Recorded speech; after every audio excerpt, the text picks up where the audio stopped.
We are going to be chatting with Laurie Mintz, one of our fave experts who has been featured on the BBXX podcast. We're going to be talking with Laurie Mintz, who was on episode 3, one of the original gangsters of the BBXX podcast. We talked to her in our episode, Let's Get Cliterate, and she is the author of books on cliteracy, female pleasure, and today we're going to be talking with her about mindfulness. What mindfulness is, both in kind of walks of everyday life, how you can channel mindfulness, how you can be more mindful, whether it's on a walk, doing work, in a conversation, and then how mindfulness can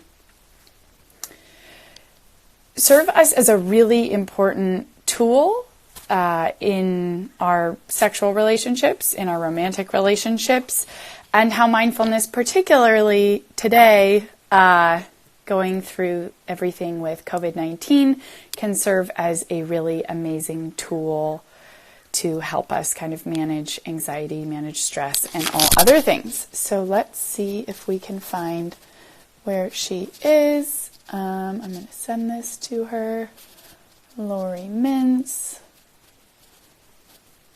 and there we go. And hopefully this will be her first IG Live, so we'll see if we can figure it out. How's everybody doing? How's everybody doing in isolation with social distancing? It's a pretty fascinating time that we're all living in, but as I've discussed on some of our other IG Lives, it's obviously a very, oh, here she is. Well, I'll talk more about that later. Okay, perfect. Let's do this. Go live with Dr. Laurie Mintz. Hello. Hello. How are you? I'm great. I'm excited to talk to you and everyone. Yay! Well, thanks so much for joining us. I was just kind of explaining to people, and now for people who are just joining us, that we'll be talking with the wonderful Dr. Laurie Mintz, who was one of the OG guests on the BBXX podcast in episode 3, titled Let's Get Cliterate, which is an amazing episode. Check it out if you haven't listened to the BBXX podcast. It's called Let's Get Intimate. You can find it on all your favorite podcasting platforms. But today we're going to be talking about mindfulness, what mindfulness means kind of in a general context, how you can be mindful in anything from,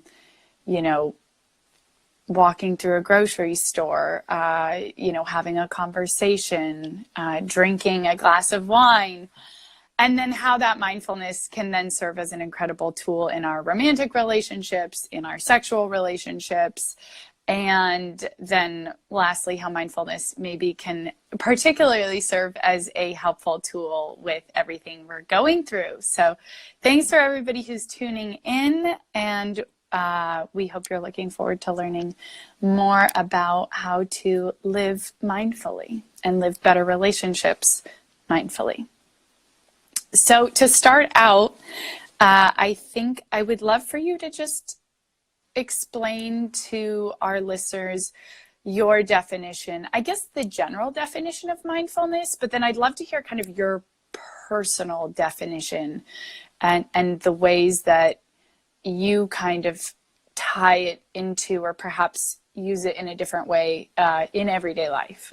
Okay, that I would love to talk about that. Mindfulness and sex are two of my favorite topics, so combining them together, perfect, all the better. And we all need some mindfulness right now with all that's going on, as you said. So mindfulness is really pretty simple to define, but it's really hard to achieve.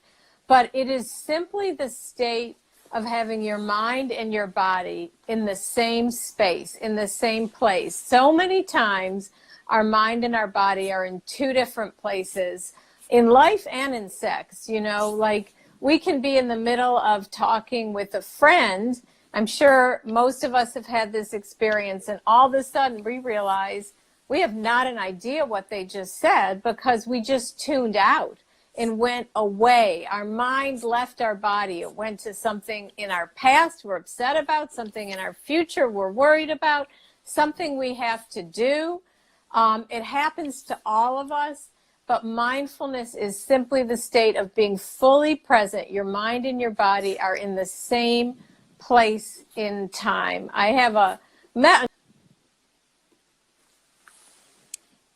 answered your question, or if you want me to tell more about my favorite way of describing it to people. Yeah. Okay, so has anybody out there ever ridden a roller coaster? I love roller coasters. Whether you like them or you hate them, a lot of times you get strapped in and your mind's, at least mine is, all over the place. Why am I doing this? I hope this thing doesn't break. Can I actually slip out of this? How many times has that happened to people before? I know, what are the chances we'll get stuck up here? Exactly. But then once you're on it, you kind of forget about that. Right. Well, what happens exactly, like I'm always like, check this buckle, check it again. Am I strapped in? My mind is all over the place. And I'm going up and up and I'm thinking, what if it breaks? What if I fall off? Why am I doing this? My mind and my body are not in the same place. But as soon as you start going downhill, you can't think at all. You are just feeling. And that total absorption in the moment, not thinking, that is mindfulness, just being in the place where you are. Yeah, I think I'm just thinking too of that feeling where your stomach kind of goes up in your chest. That's so uncomfortable, but you kind of love it. But it's really just being in your body so much more than being in your head once you get going down that hill. And I think it's kind of a funny and also like a bold goal to try and think of how are the ways that we can kind of live in controlled free fall a bit more in terms of, not holding on to so many things outside of that moment, be it physically, emotionally, mentally, and really just like let ourselves fall into, I think that sometimes uncomfortable space of total presence, as a roller coaster can be uncomfortable, but that really thrilling and fulfilling space, if you commit to it. And so for those of you guys who are just tuning in, since I know a lot of people come in and out, we are talking about mindfulness and how it can be related to going into free fall on a roller coaster and that feeling of just being totally absorbed in only what is happening and not thinking of, what work assignment or phone call. When you're going down that hill of a roller coaster, you are not thinking about all those other things. And so how can we channel that? So I love that definition. And then from there, I'd love to hear how you would recommend that our listeners take that, into an everyday context and how to help them recognize when they're feeling it, when they're not, and what examples of moments you would give to that people might be able to practice it in. Absolutely. And I think it's super important to learn mindfulness in your daily life. It helps with stress management. It definitely helps with orgasms. But the first thing to do is... And orgasms help with stress management. Right! See, it's all connected. And so but the first thing is to get it practiced in your daily life. And a lot of people think, oh my, I can't learn that. I have to sit and meditate for 45 minutes to do that. It's not true. I mean, yes, meditation helps, yoga helps a lot, but you don't need to do those things to master mindfulness. Any moment can be a mindful moment. And what it takes is picking a couple minutes, start or easy, brushing your teeth. I mean, how many times do we mindlessly, and we're not really feeling what we're doing? And so pick a moment like brushing your teeth and really just take the time that you're brushing your teeth to really focus in on the sensations of the toothpaste, of the toothbrush, washing the dishes, the sensations of the suds. And the key to mindfulness that I really, really love is it is not about staying completely in the moment, because none of us can do that, especially when we're anxious or worried about something. But the real true practice is noticing when our mind wanders away and drawing it back. So you might brush your teeth. I don't even know what's the recommended amount to brush one's teeth. 2 minutes. Oh, good. See, now we are talking about another important thing. Brush your teeth for 2 minutes. So while you're brushing your teeth for those 2 minutes, your mind may wander 5, 10, 15 times. But the real key is that you start noticing, oh, there it goes again. Bring it back to the sensations. That the real practice is in noticing and being able to come back. Do it when you're brushing your teeth. Do it when you're going to the bathroom. Do it when you're washing your hands. We all should be washing our hands a lot. Yeah, it's a days. perfect example. And I think that the sensations that you would get with the soap, the suds, the warm water, I think really focusing in on that, I don't know, kind of physical touch aspect of it is a really good way to distract the mind. And it's also kind of can be a pleasurable feeling. And so I think tapping into kind of how good does the water feel, and really those kinds of things can also relate to later kind of the talks about how you can use mindfulness in a pleasurable context. But even I remember I have a lot of trouble sleeping, and somebody once told me that, because I even have trouble, focusing on my breath, and people use that as kind of an anchor. But somebody once told me instead to kind of focus on my breath, but if it's, on my hand or something, to feel my breath on my skin, and gave it a physical anchor instead of a mental anchor. And for me, that was really interesting. And I found it much more helpful to kind of bring it into the physical world and not just have it up here. So I don't know, for other people, perhaps that could also be helpful. I think that's fantastic. I mean, because, we do hear, use your breath to bring you back to the moment. And that works a lot, but I think it's not the only thing that works. And I love that you can really feel it. Yeah. And that's a lot of times when I take a walk, I practice mindfulness too. Even if it's just 3 steps till my mind goes all over the place, and then I bring it back. I feel my feet on the ground and how they push, and, I can hear things. It's really, it's intensifying all of your senses. And that's what you're talking about, really. And it's amazing. The more you practice, actually, I took a shower before this, which is, I must say, about the first time in the quarantine I have, so this is good. But I was thinking about what we were going to talk about. Brush your teeth for 2 minutes and shower every 2 days. Right. And I was like, oh, I know we're going to talk about mindfulness. And I really tried in the shower, to feel the water, to focus on the warmth or the touch, all those sensations. And my mind did go completely blank, except for what I was feeling in the shower. That's pretty cool. Yeah. So and it takes a lot of practice. It's not easy, but it's really, really worth it. And the research is so clear about how learning mindfulness helps with stress, with pain, with orgasms. I mean, with depression, it's so powerful. So it's hard to learn, but it's very powerful. Mm-hmm. And I think that, one, I'd love to just quickly ask you as a piece of actionable advice, when, your mind does inevitably go into other thoughts, other things. For example, when you're on that walk, I guess I'm imagining you're focusing on, what does the ground feel like under your feet? How are kind of your joints and muscles working together? We're talking about mindful walking. I guess I'm imagining those science, models that you watch and kind of feeling the movement and all of that. But then when you find you're all of a sudden thinking about, this IG live stream you have later, and what are you going to set your phone up on? And do you even know where your headphones are? How do you bring it back? Were you in? Were you in my mind during my walk this morning? I think you were. We should do another. Mindfully stalking your mind. Exactly.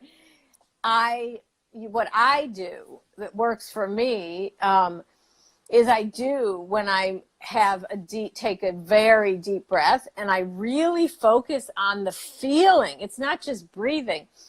I really focus on the air going in my nose and how that feels, and then breathing it out, how that goes, and I do that until I'm kind of back in the moment again.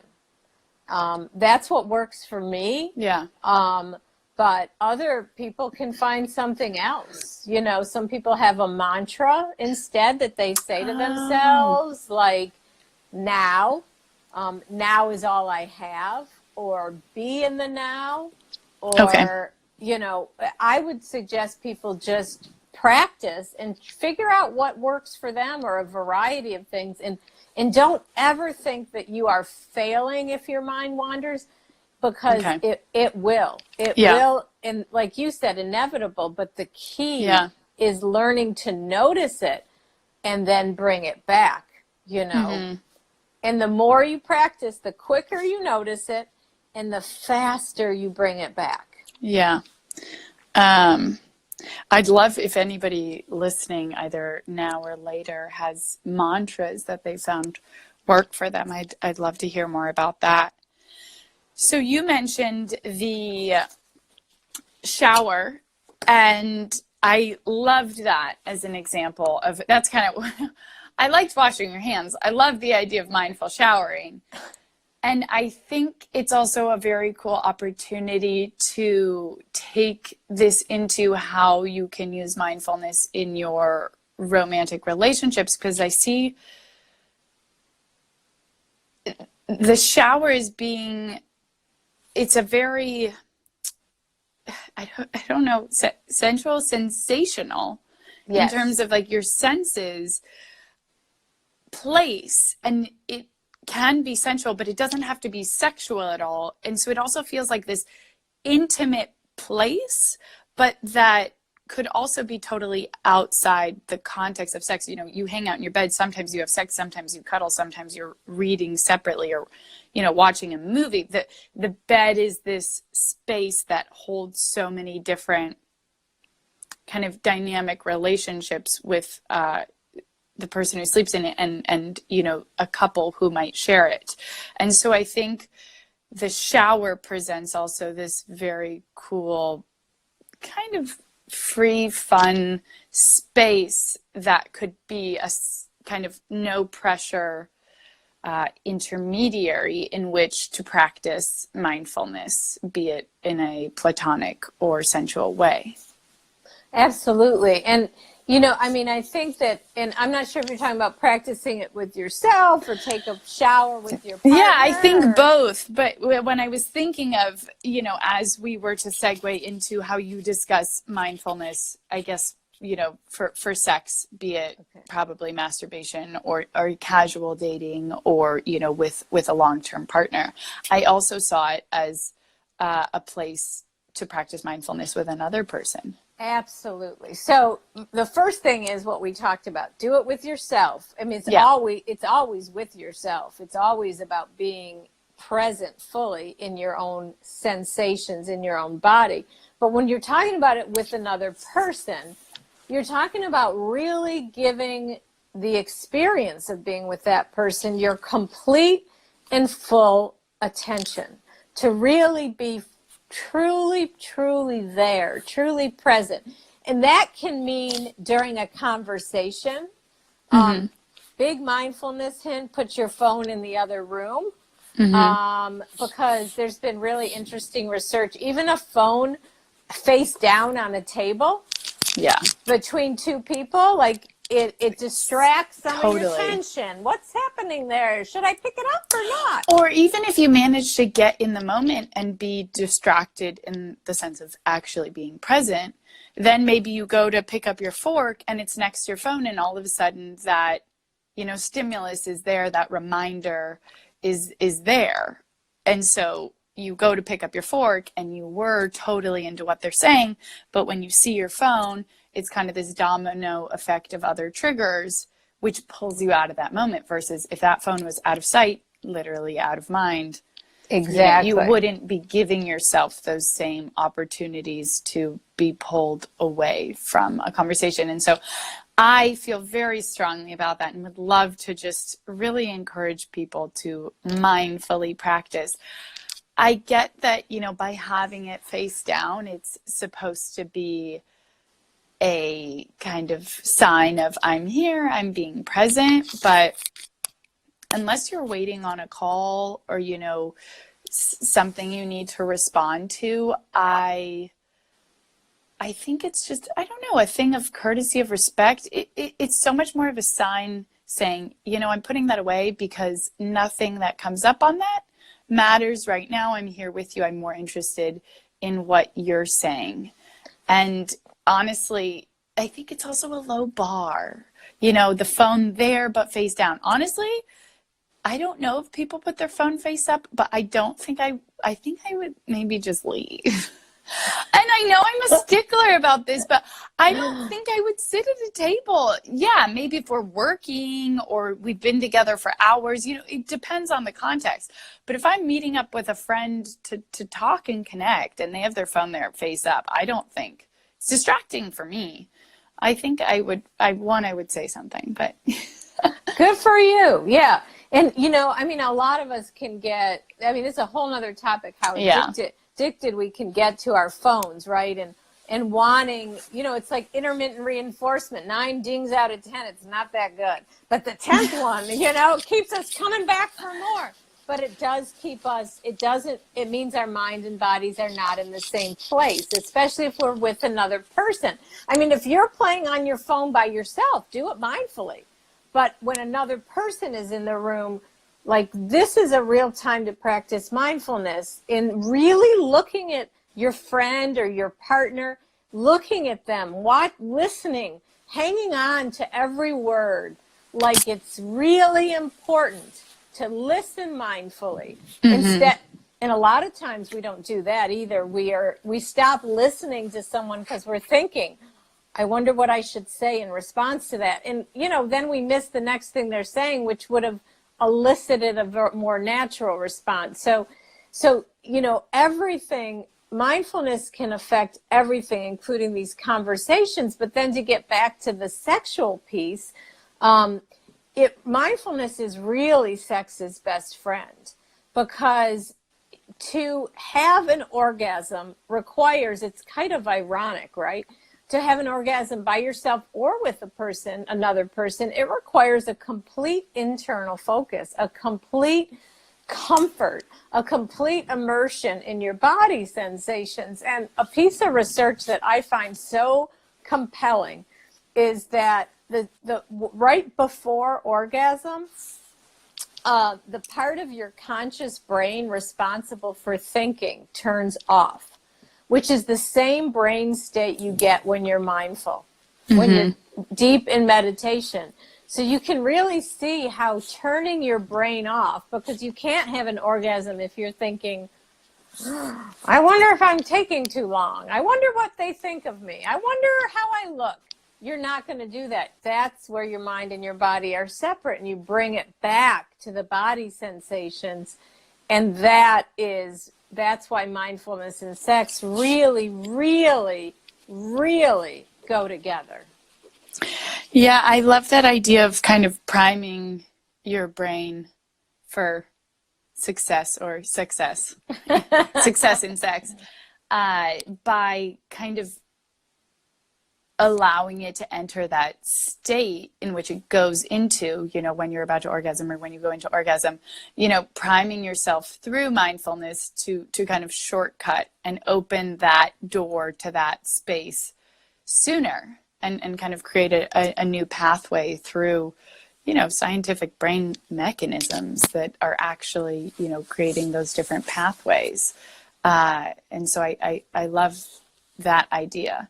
And so would you have any kind of specific actionable pieces of advice within the context of sex to give people, sorry, my microphone is going up against my jacket. I should put it up against my ear. Would you have any actionable advice to give people within the context of sex to really practice that? Absolutely. So, well, first of all, you're already practicing it in your daily life, in your showers, while you're washing your hands, brushing your teeth, walking. So you're used to being aware of when your mind leaves and how to bring it back. And it's the same thing in the bedroom, except you might want to have different cues to bring yourself back. You know, I have, if for myself, I mean, I'll self-disclose a little. I love the way that my husband smells. So when my mind wanders, if I take a deep whiff of his neck, that can bring me back to the moment. See, it's a sense focus, right? I have a client who really struggles with mindfulness during sex, and she developed this mantra that works for her. I tried it once. It wouldn't work for me. So you have to do your own thing. But she says bed, not head. And that kind of reminds her, okay, get my head out of the game, get back into the sensations. Another client I have talked, when we talked about how this could help her, she came back and she said when her mind would wander, she would really focus with all her intensity on sort of one place where her partner was touching her.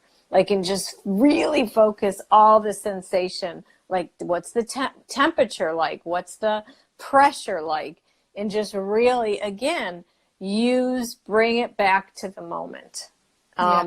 So you're going to have to experiment, because everybody's cues are going to be just a little different, but the underlying principle is the same. Turn your brain off. Turn that switch off and bring it back to your body, to a really deep immersion in turning your thinking, observing, critical, self-monitoring brain off, and just focus on the wonderful sensations that your body is capable of. Yeah, and I think that also how I mentioned before with kind of sleeping and the breath, you know, you can focus on things you're thinking, but especially in sex, it's this cool opportunity to bring it into the physical focus. And, you know, you said smells, or how somebody's skin feels, or your friend who focuses on where they're touching you. And I'm sure for some people, perhaps focusing on their own body and how it's being touched might help. But perhaps for other people, maybe focusing on how they're touching the other person and taking the focus away from even themselves could help a bit. And so focusing on, you know, how you're maybe like looking at somebody's arm and the way you're like stroking them, or whatever part, the way you're kissing them and your lips, something like that, to even take it away from your own personal distractions. And I think as well, it's just such a cool opportunity with all the different sensations, from, you know, smell to touch to sound.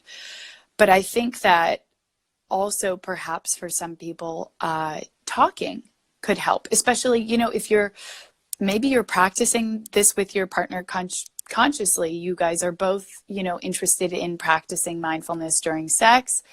And I think that, you know, talking about what's happening, describing the way you're being touched, or the way you're touching your partner, how it's turning you on, is kind of a fun opportunity. One that just is extremely stimulating, you know, to be talking about stuff like that.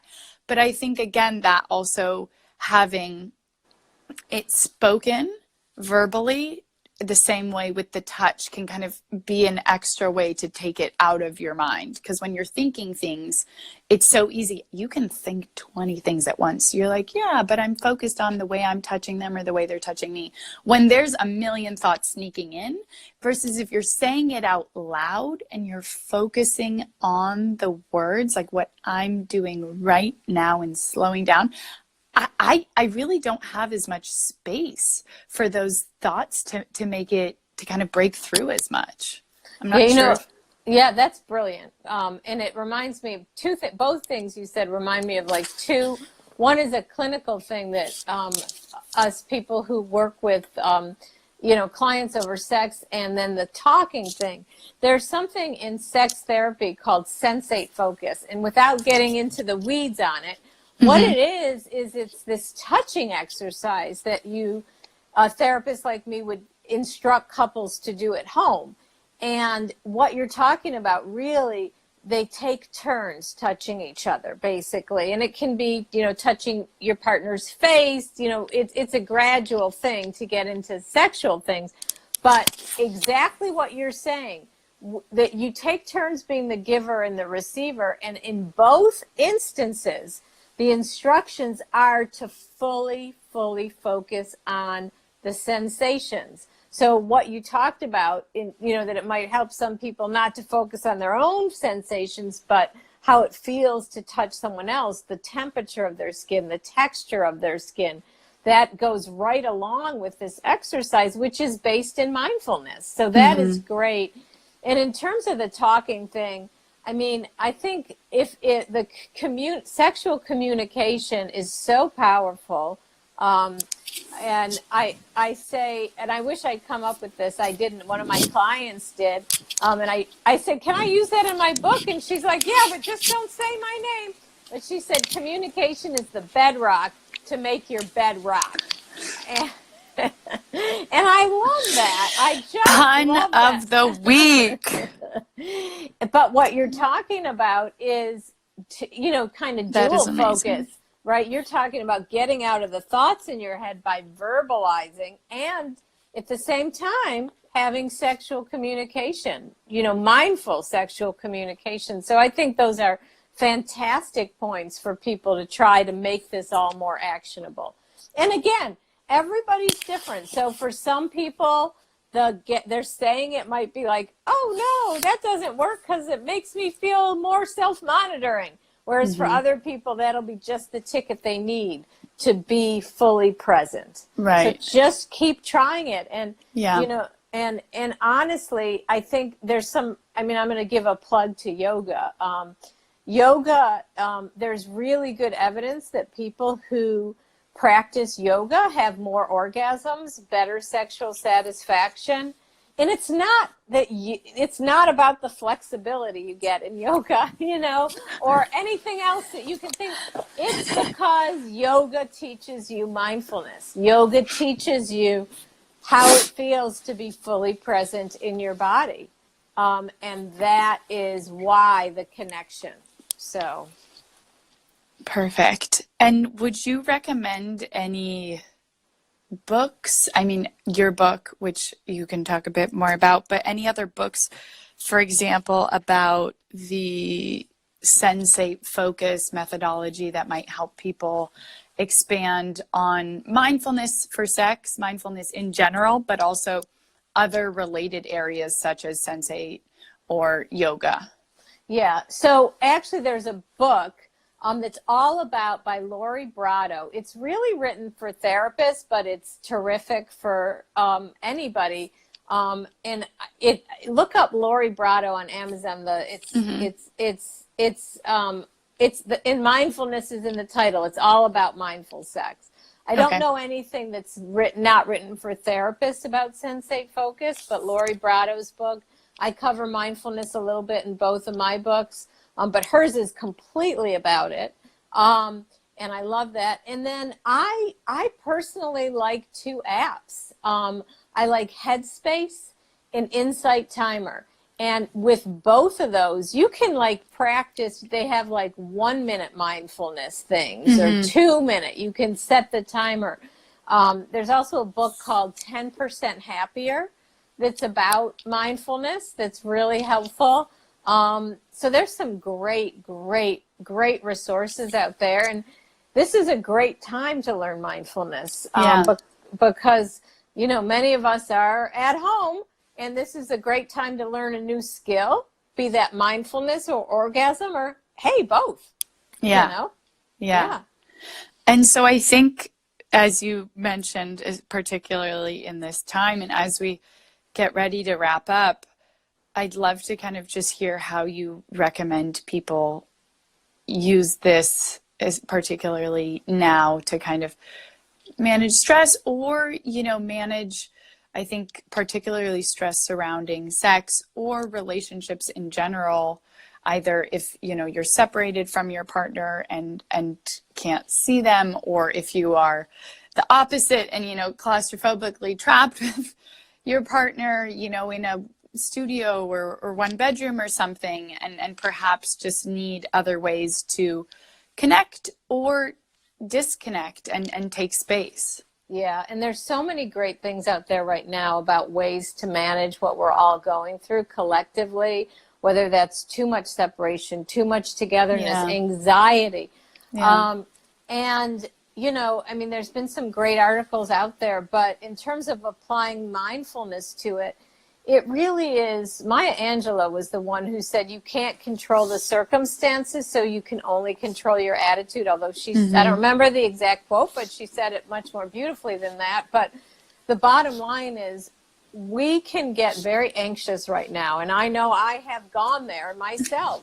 You know, we're in a worldwide, global, anxiety-provoking situation, but the only thing we can control is our attitudes, and I would suggest that the attitude of the now, this is the only moment we have, this one right in front of us, right now, and if we can focus on that being our present and being fully absorbed in it, and that even means if you feel sad, if you feel scared, it's okay to allow yourself to feel those feelings, because a lot of times what keeps us stuck in them is trying to push them away, right? But if we actually let ourselves feel those things and absorb how we're feeling, they will dissipate a little bit better sometimes. So I would just really say this is what you have is the now, what you have is your attitude, and adopt a mindfully present, fully present with yourself, with the people around you attitude, because the anxiety that gets between you and yourself and you and other people is not healthy. It's much more healthy to be in the now. Yeah. And I think it's presenting us with a really interesting opportunity to connect, and there is so much noise and stress and anxiety surrounding COVID-19, but a lot of the other small stressors and anxiety of the errands we need to run, and the traffic and the crowded buses, you know, walking down the street, all that stimulus is gone. So if we can manage to acknowledge, you know, the stress, anxiety we're feeling, but use that acknowledgement to help dissipate it a bit, we're actually left with a bit more of a calm in terms of having less noise that I think can allow us to focus on the few things we do have left, you know, at home, talking to friends, family, being creative, starting new projects, to really channel into those bigger, more important things that this situation is giving us an opportunity to lean into more. And so to use this more quiet time to let that, you know, to turn up the volume on those other things. Absolutely. And it reminds me of something that's a slightly off topic, but it's really helpful, I think, so I'd love to share it with everyone. It's a technique that I recommend a lot to clients, especially couples, if they have a joint stressor and it takes over their life. It's all they talk about. And sometimes the idea of containing the anxiety. So, you know, if you have a joint stressor, whether it's the pandemic or something else, then you don't want it to take over your life, to actually agree with the people you live with. Like, we are going to talk about this, and we're going to give it our full attention and share everything we learned in the news today. But we're only going to do it over dinner, or we're only going to do it after dinner. And what really helps with that is, if you have like an invasive thought, you read something, I got to run and tell my partner or my friend or my roommate, but you catch them at a time where they weren't really thinking about it, and that wasn't very welcome. Yeah.